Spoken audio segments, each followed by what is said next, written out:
Today we're talking about some of the mistakes that intermediates and beginners are making all the time on their surf trips.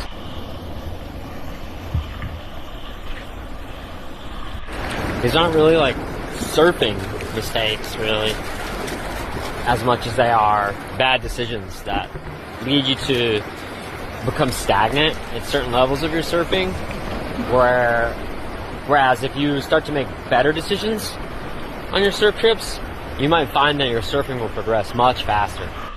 Yeah, so number one is really obvious. The biggest mistake that people make is they surf the wrong boards.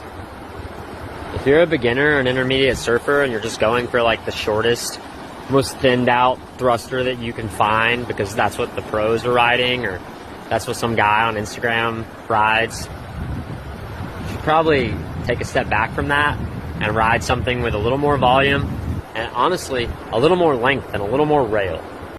Having a little more rail on your surfboard teaches you to use that rail, whereas the guys that are riding really short boards, a lot of times they've already spent a lot of time on boards with a lot of rail, and so they know how to utilize that rail in a way that'll be useful, even though that smaller board has a lot less rail. So you have like a lot less space to dig it into the wave and make that turn.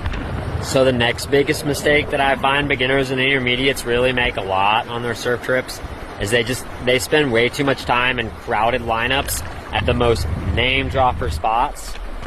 And what this does is this means you're going to catch less waves and you're going to have more competition for those waves. And so over time, you're going to progress way slower. Yeah, that's just the way it is. I mean, even now, I don't really consider myself a super advanced surfer, but I will say that I find that my surf progression happens a lot faster when I break my trip up and I spend some time at like gnarly waves and I spend some time at really easy, fun waves like the waves we've been at for the last couple of weeks. If you can catch a dozen or 2 dozen waves a session, you're always going to progress faster than if you can catch, 5 or 6. And furthermore, if the conditions are really challenging, you're never really going to be able to tweak your surf game in those kind of waves because you're going to be more concerned with just survival in the conditions. Like, let's be honest, on most surf trips, you're not going to just go and get the wave of your life, especially if it's a 1 or 2 week surf trip. Like the wave of your life, it only happens like once in your life, and usually to catch that wave, you have to put in a lot of work. And so that usually means when you're going to catch the wave of your life, you're going to be somewhere for like months figuring out just so you can get that one wave. And that's just the way it is. But if you just focus your time on like having fun every day and improving your turns, or even if you just improve 1% every single day, 1% every day means after 100 days, which is like the amount you probably surf in a year, you can improve 100%. And then if you improve 100% a year for 10 years, how much have you improved? That's the strategy. And so the final mistake I'm going to talk about in this little video is just really simple. It's just they take themselves so seriously.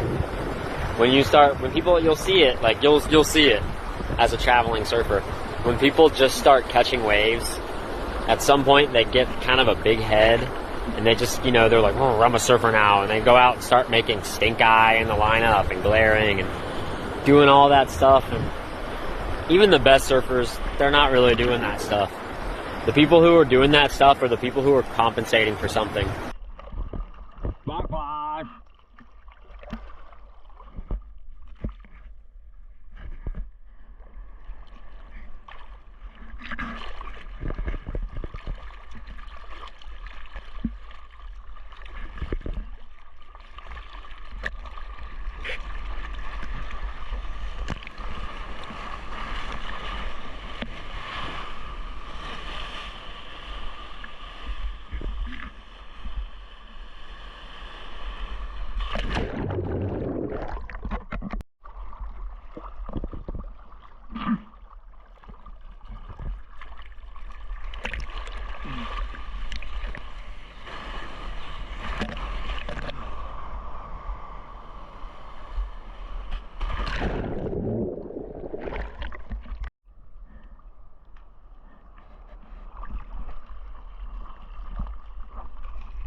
Beautiful. Damn.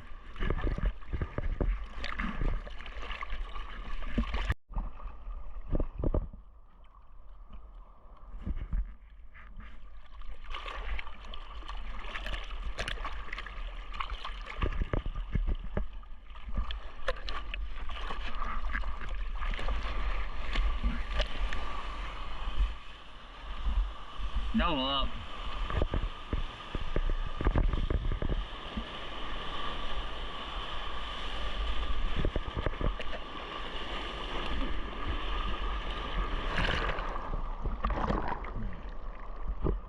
Yep. Can't win them all. Can't even win a high percentage of them. That's the game.